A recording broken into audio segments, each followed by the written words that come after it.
Hey guys, what's going on? Welcome back to another episode of the Black Atlas Radio.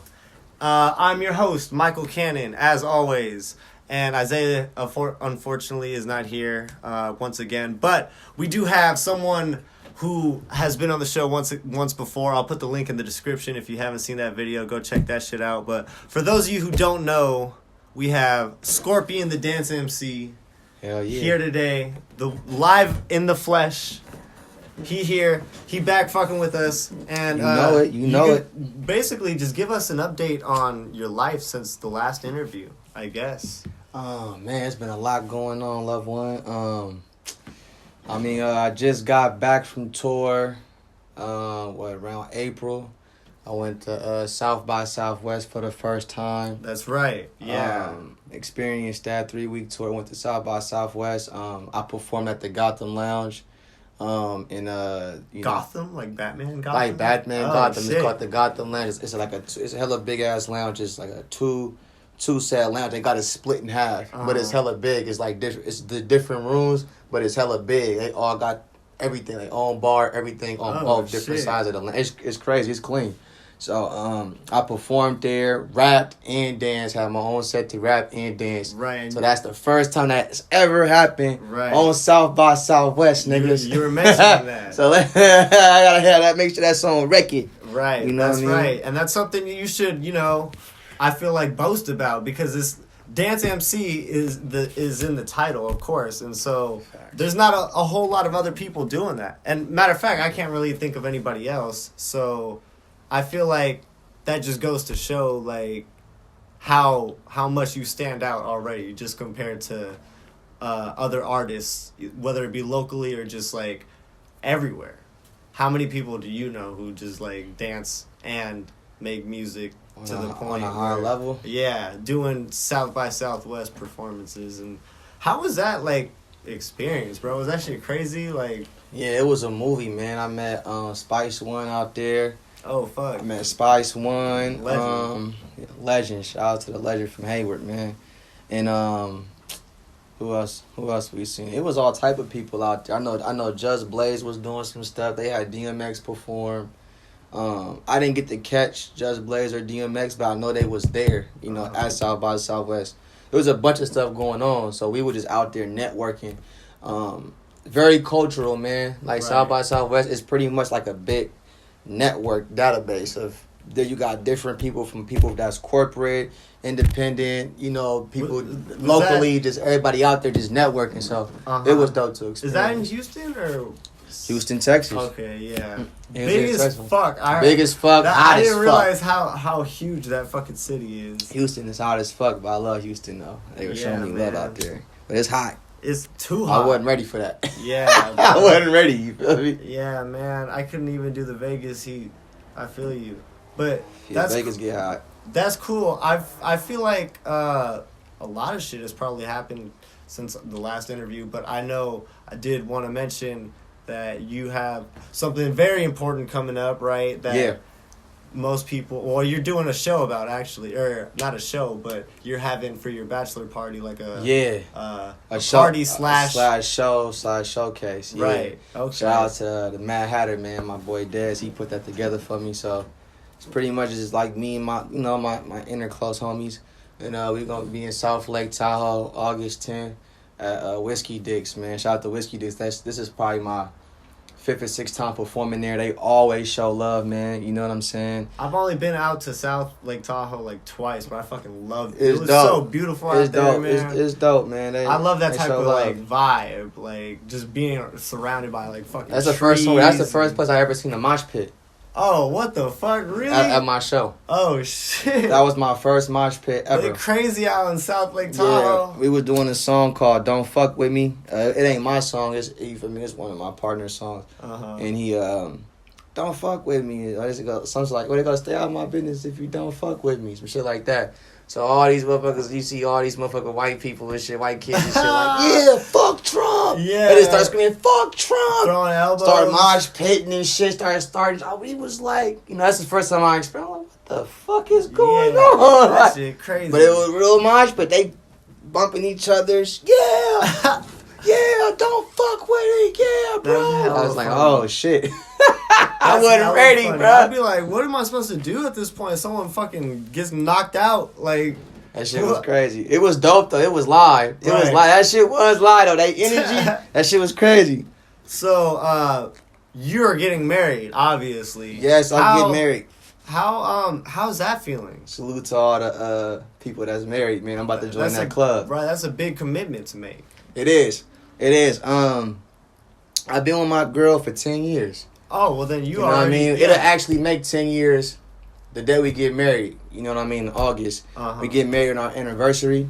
And I think it's even more special because we get married on our anniversary. You know, I've been with her since I was 19. Okay. So I got out of school. I was 18. A year later, we started, we started talking. And we've been rocking ever since. It's been rocking. And I'm excited. You know what I mean? It's a different feeling. It's a different energy. And to answer your question, it is a big responsibility. You know, you're right. So it's like, it's just growth. You know, I'm growing and I'm getting into some new spaces, man. Where was your whole movement going on when you were 19 at the time, or did that not happen yet? So the dance emceeing movement started about like 4 to 5 years ago when I started to create it. Okay. But I was dancing, like my dancing movement was already rocking because I was already like dancing and stuff when I was 15, 16. Right. So I was already on the corners and going to different competitions around the Bay Area and like battling and stuff. Battling at all the different people, Golden Gigs, Get Wet, Turf Wars, the Center. You know what I mean? Anybody that's familiar with street dance culture, especially in the Bay, right? You know what the youth uprising is. If you don't know what the youth uprising is, kill yourself. But the youth uprising, you know, I've noticed I battle everywhere. You know what I mean? I've noticed all them leagues. Like dancing starting to be like more popularized out here. I feel like a lot of people I know personally are just like starting to get into it or like attend the events themselves. Yeah, and that's cool too. I feel like I don't know. I think it was Marshawn who was in here. Okay, yeah. He was dripping all in my boys. Yeah. He was mentioning how he thinks that more non-dancers need to come to shows because the people who like dance are already there. You know, like they 100%. They need people like who haven't gotten that experience to come. Just the natural citizen, right? Everyday citizen to come out. It's a lot of regular citizen people that just maybe not in tune with dancing. Some people might not be aware, you know, or might not have been on their radar. Right. I agree with them though. I think, you know, we would love to have as many people as possible. You know what I'm saying? To come see what we doing because we dancing, we doing, you know, something positive. But everything takes time. You know what I mean? Everything takes time. But it's growing though. It is growing. I see more parents coming out. I see more kids, you know what I'm saying, trying to dance, not trying to dance anymore. I see, like, it's a lot more dance. It's a lot more dance competitions going on, dance shows, dance battles. It's growing. Yeah. And it's about time. You know what I mean? What do you think has been, like, a big cause for that?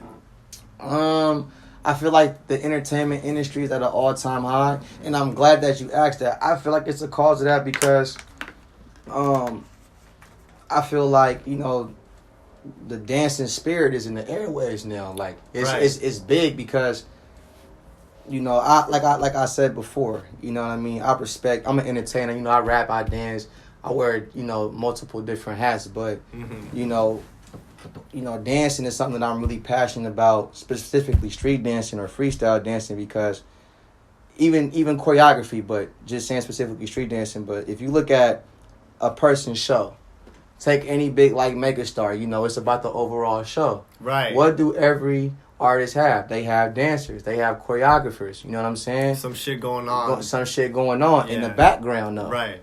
You know what I'm saying? So now that dancing is starting to get pushed more to the forefront, people are starting to be able to express themselves more because it was only a platform just for, you know, choreography. Choreography already had a system already. They already have a system.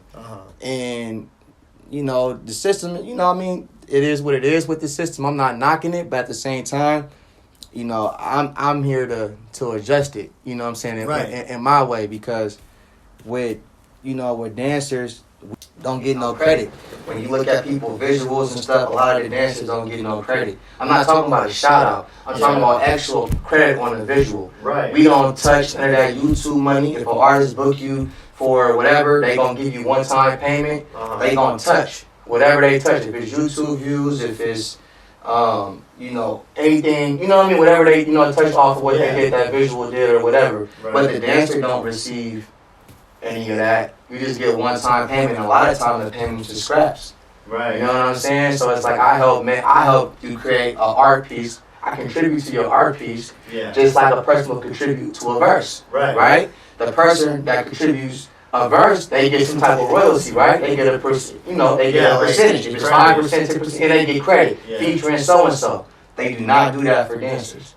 That's crazy. So like a lot of my stuff, that's why I always like to tag in my flyers, or I put off, if you notice on all my flyers, all the dancers' names on the flyers. Nobody hasn't been doing that. You know what I mean? So that's good. Really trying to push and advocate, like, the dancers need their credit too. You know what I'm saying? I come from that, so I'm very passionate about it, and man, it's starting to answer your question. It's starting to pop, and man, we here to make change though, like. Yeah, we're here to make change. That's good, man. And I feel like like I said, it's starting to show. Would you say that freestyling is harder than like a choreographed dance? I feel okay. I'm gonna give you two different perspectives. So with choreography, right? Choreography is a science to that. It's a science to having to do the same movement exactly at the same time. That shit is not easy to do. Yeah. I would never disrespect choreography. That's not easy to do. It's definitely, choreography is definitely complex, and it can get complex. But I feel like with street dancing, street dancing is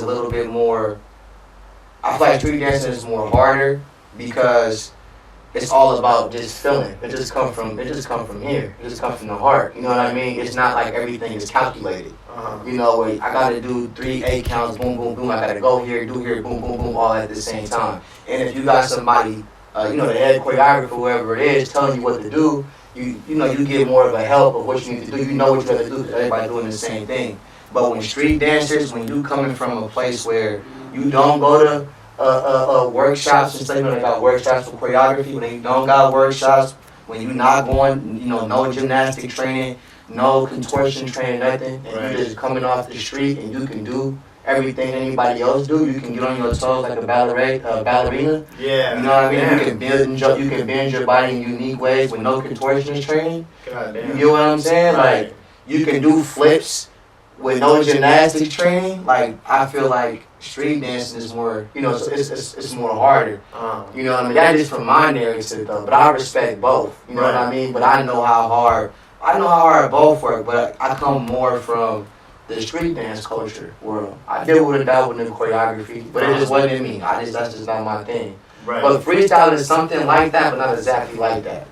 But we kind of like it's called sets. Like, we might make up a set in a battle. Like, you might come up with a move and put it together. But when you dance, it's not gonna come out the exact way that you made it. You get what I'm saying? It's gonna come out naturally flow when you freestyle. That's why it's called freestyling. Right. You know what I mean? So. Do you think the music, all the street dances and all the dances around the world, choreography, street dances here, it's hard. That shit sounds hard. Just having to remember like so much shit at one time. And I compare street dancing to battle rap. That's how I look at it. Oh, okay. That shit hard too. Like, it's very hard. Seeing what Smack and Beasley that did. Shit is like something that you have to do like just off the top, like no beat, no nothing. Right.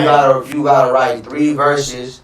You going 3 rounds, 3 to 5 minute rounds, and there's no beat, and you got 3,000 to 4,000 people looking at you. Right. And you gotta keep them entertained and keep them in tune with what you're doing. That's hard as fuck. Yeah. Man. So it was a point in time where there wasn't no industry for battle rap until with the Lions Den, with Loaded Lux, and and then Smack, and Smack and URL with Smack and Beasley, what they built.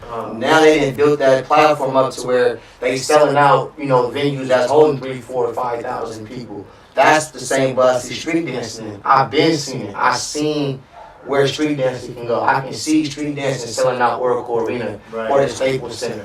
Street dancing though. Yeah. You get what I'm saying? Right. It's just that we don't have the infrastructure for it. But that's what I was telling you. With my brand, WDA, I'm working towards building that infrastructure. Right, that's like the goal. That's the goal, where people can eat off. They, you know what I'm saying, they crap as a dancer. Why do you think there hasn't been like as much of an infrastructure for dancers as there is like even just in pop culture, you turn on your TV and shit, like how come it's not being displayed as much as like music on the radio or just like other stupid shit that people are paying attention to? It's called corporate America. Yeah. So everything is about an eco base. So if you want a person to invest into you, right, and they looking at your numbers or whatever, and if they feel like you're not accumulating enough to where this can really become something, people are not going to invest in it. You know what I mean? So it's there, but it's just the fact that I don't feel like the masses think it's a thing yet. Because the eco base isn't there, the economics isn't there yet. Right. My bad. Oh, you good. The reaction blowing, you know what I'm saying? You know it's real. It's his work strategy. Do you think that like intimidates a lot of dancers about like turning it into a career? Like, yeah. I feel like a lot of people who started off street dancing and went the choreography route, because it was already a system in there. It's already an eco base and everything. Right. You can go on tour with a mega star, and you can be background dancing. Some people, that's what they want to do. That's their dream. Yeah, and that's cool. But with some people, I feel like they want more. Right. And with those people, I feel like they go into choreography route. Like I said, the eco base is there, and you can go on tour with a big artist, and you can get your money, travel the world, and you can still do what you gotta do. Right. But with street dancing, it's more, and it's more street. You know what I mean? So yeah. Or they like to use urban. I hate that word. I swear to God, I hate that word. That's urban. It's black. You know what I'm saying? Like, but that's the smooth word to say where it doesn't offend anybody. Yeah. You know? That's a whole other conversation. I feel you on that one though. That's cool that you're so passionate about it. I feel like, it's such a hard thing. Like we've been talking about this whole time, it's such a hard thing to make a business out of, and like to be like super successful on the same level as like these like up and coming like artists. I would like, if I was even into dancing, I feel like it would immediately intimidate me to just like want to keep doing it on the side and not really turn it into a profession. But it's interesting to see how much your business has grown like so far. Do you think... It's been a blessing, man. Right. That, of course. What is the next step, do you think, that you're planning to take with that whole movement? It's a few things. But one of the things that I'm doing now that has been helping, that we're going to continue to grow, is the rap dance tours.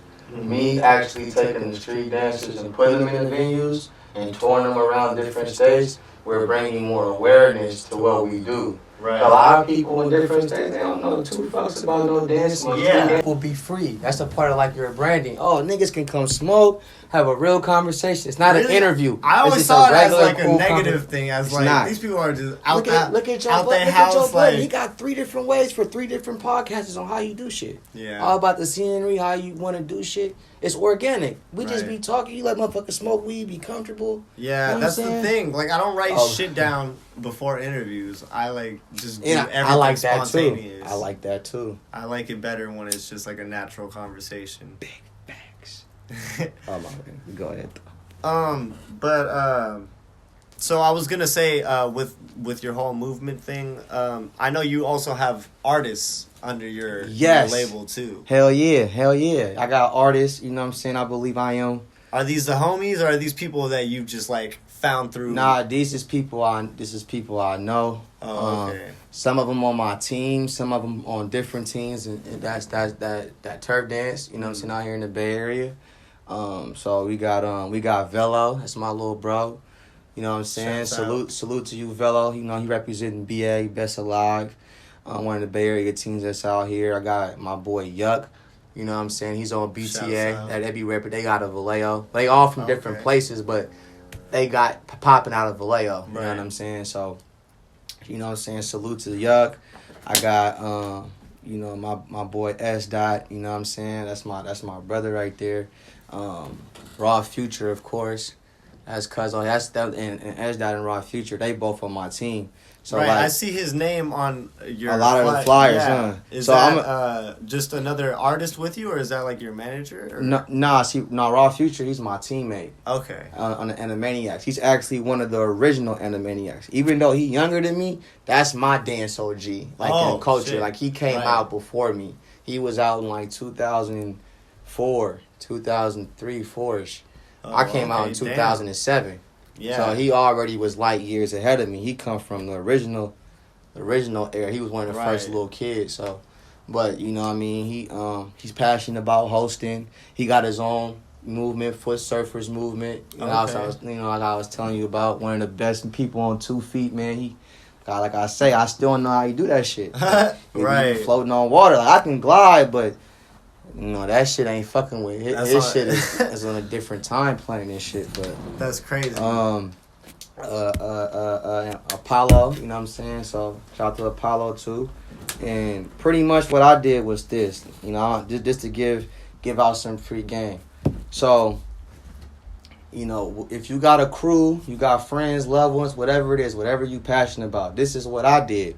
So, you know, I got WDA, you know, Worldwide Dance Association. That's my dance brand. You know, we do everything now, but started as a dance company. Now we touch everything, all through entertainment. Right. So I got WDA. I created a platform so that I had a dance team. You know what I'm saying? The Animaniacs.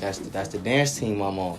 So all my loved ones or people that's my brother, you know, we call out each other. You know, we brothers. You know, our brotherhood. So everybody that was around me, that was my close circle, all I did was I used my platform to put them in the position of what they passionate about. So Raw Future, he's passionate about hosting. He wanted to get into radio personality and things of that nature. Right. So I said, okay, now he hosts all my dance battles. Oh, okay. You get what I'm saying? Yeah. He can get paid for it. Right. He hosts all the tours now and going to start getting paid for it. That's dope. S Dot, you know, he wanted to do podcasting. So now he got his own podcast, Let's Talk Podcast. Hey, so shout out to you, boy, S Dot, man. Shout out to Let's Talk Podcast. You know what I'm saying?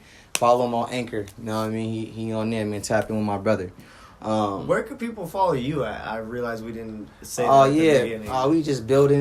You can follow me. All my social medias is Scorpion the Dance Emcee on Twitter, Scorpion the Dance Emcee on Instagram, Facebook, all that good stuff. And I'll then have that in the description for my box. music, you can Scorpion the Dance Emcee on Spotify, Amazon, iTunes, Apple Music, all that, etc. And then Scorpion the Dance Emcee on YouTube, man. Go check out 9 to 5 visual. That's the latest visual out.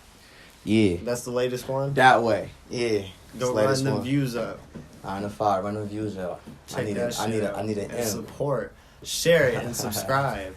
All that good stuff. One love, for sure. So what's the latest song that you've dropped? What's the latest song that I dropped? Man, you know what? I dropped so many records, so what I did was, this last one I went on, we put out like 20-something songs. Oh, shit. Like singles. Just pushing them out.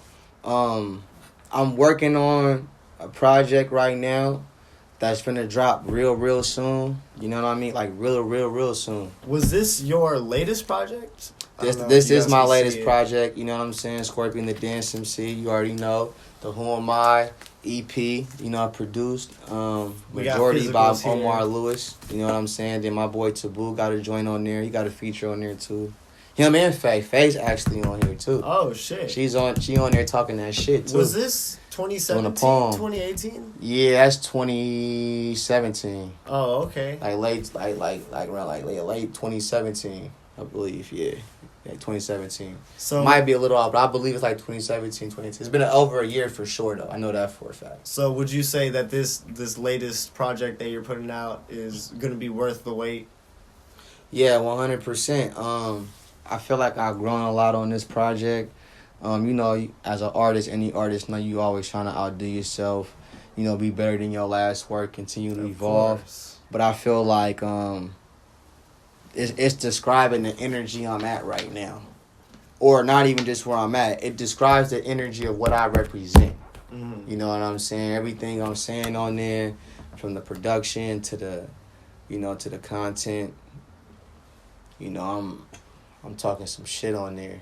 So I'm excited. Dropping soon, man. Be on the lookout for that. Honorable dropping soon. That's what it's called? It's called Honorable, man. Honorable. And you actually the first to get that. I Oh, haven't told shit. that nowhere else, man. All That's an right. exclusive, you hear me? There you go. Worldwide fucking premiere. Worldwide premiere, man. The project is called Honorable. And I got some other surprises that's gonna be coming with that, but Are any of your the title describe yourself though. Yeah. Are any of the people under your label gonna be on any of the songs? They're not gonna be. Do I got anybody that's one of the songs? I don't know yet. I'm still in the process. I'm still in the process working, but I do know that they are going to be in some of these visuals and they are getting credit for it. That's good, man. Just like, you know, I'm practicing what I'm preaching. Right. We need more people like that. You know, and and then everybody that's on the, you know, on the label, all of them don't just like, all of them don't. They all do different things. They all do different things. Mm. So some people might be signed as a dancer. Some people might be signed as a music artist or both. You know what I mean? So, but yeah, that's what it is. Dance label, like we working. We signing dancers and we treating them like any type of artist. They getting marketing, promotion. That's great. Tours, shows, right. Media coverage, anything like any other artist will get. So, yeah, I'm excited. So, I guess the ultimate question to ask would be, what inspired the dance MC movement? What like inspired? Personally for you? Man, that's a good question. I think a lot of things inspired it. I know I just didn't want to box myself in, you know? Labeled just as... I didn't want to be labeled as just one thing because I had to tell them, I had realized that I'm not one just specific thing. I'm a creator. Uh-huh.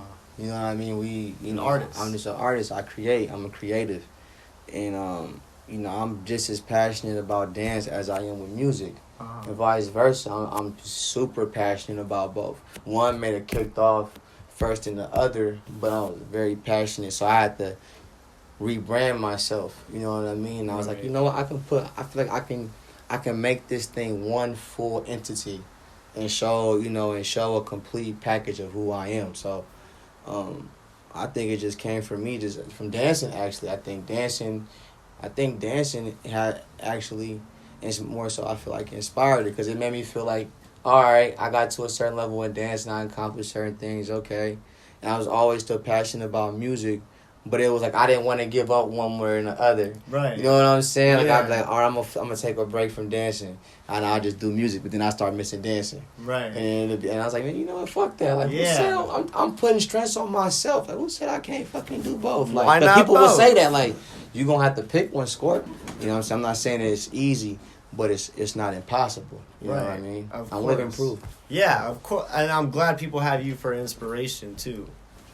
We need more artists out there trying different things and not boxing themselves in, like you said. Yeah. With just, like, even if it comes down to music, not making just, like, one certain sounding, like, style of music or one genre or just anything that constrains, like, your creativity, I feel like. I agree, 100%. I encourage people, like, don't box yourself in, because sometimes we can be our own worst enemy. You know what I mean? Right. It sounds so cliche. You hear totally that shit right, a million bro. times. But that's me. But like, that's real all shit. The like, time. I feel like we all kind of struggle with that. You can be your own worst enemy, where you can box your own self in or get too comfortable and not even knowing that you can be positive. You know, that you're not taking out the chance to, you know, unlock different shit that's within you. You don't know if you ain't going out trying to experience different things or... Bro, there's so much shit I wanted to try to Like, do, like, on Black Atlas and just, like, try out, and I've never ended up doing just because I, like, end up like overthinking the fuck out of it. And I'm like, nah, like people aren't gonna care about this. Like, can't. They're not gonna, and you know, you get inside your own head sometimes too much. And then you don't end up trying new things. And you just get stuck with one thing. We just gonna let that ring. Oh, okay. We letting that ring, man. Anyway, this is winding down either way, so it's all good. Do you have any parting words for the people out there before this interview closes up? I just want to tell people, man, I encourage all youth, all ages to be entrepreneurs. I don't care if you an elder or you a youth, if you a teen, you know what I mean? The earlier you figure out what you passionate about or you got any idea what you want to do, start trying to get into entrepreneurship. Monetize your own shit. Monetize and own all your shit. You know what I'm saying? That's very important. That's very important. All your creative property, own it, monetize it. I don't care, you know what I'm saying, what it is. You got to make sure that you have ownership. If you ain't got ownership, you know what I mean, then we hustling backwards. You know what I'm saying? That's not what we on. You know, and there's too many people in the past, from the Jay-Z's, the Jay Princes, the Nipsey Hussles, the Master P's, the E40s. There's been so many greats that came and told us own something. Right. And it's like niggas not listening. It's not. I was listening. You know what I'm saying? I'm hearing them all loud and clear. It's about owning. And I encourage people to get into technology, man. Get into the tech world, man. Or find somebody that you know that's in tech and start getting involved in some technology and somewhat, because that's what everything is going. Everything getting digital. Everything is digital now. And you know what I do mean? own all your shit, right? Like, I own all my shit. I got 100% ownership of my music masters. I get 100% of my publishing. I own my dance company. I ain't got this part. I own 100%. I do what I want, when I want it, and how I want to do it. So people know that you're genuine about this artistry that we've been talking about for this whole interview. So 100%. You guys, if you're interested, or anyone watching, you know, go check out. See, if you haven't seen it before or haven't listened to his music, go check it out. Check out his latest video. I'll have the link in the description box below. But it's been awesome having you here again for a second interview. It's I appreciate it, always dope coming to rock with you, bro. I support you 100%. And we support your movement, of course. Go check all of that out. Is there a website people can go to? The website is actually down right now. It's getting revamped. All right, stay tuned for that. Go follow him on all his social media. Follow me, man. Shout out to Black Atlas Media, man. Salute. Fairfield, stand up. Go check out. Shout out to Fairfield. Shout out to 707. They stand up. You already know what it is. Go check out blackatlasmedia.com, of course. And rate this 5 stars if you're listening to this on a podcast streaming service. Salute. But thanks again, guys. And go check out the original interview if you haven't yet.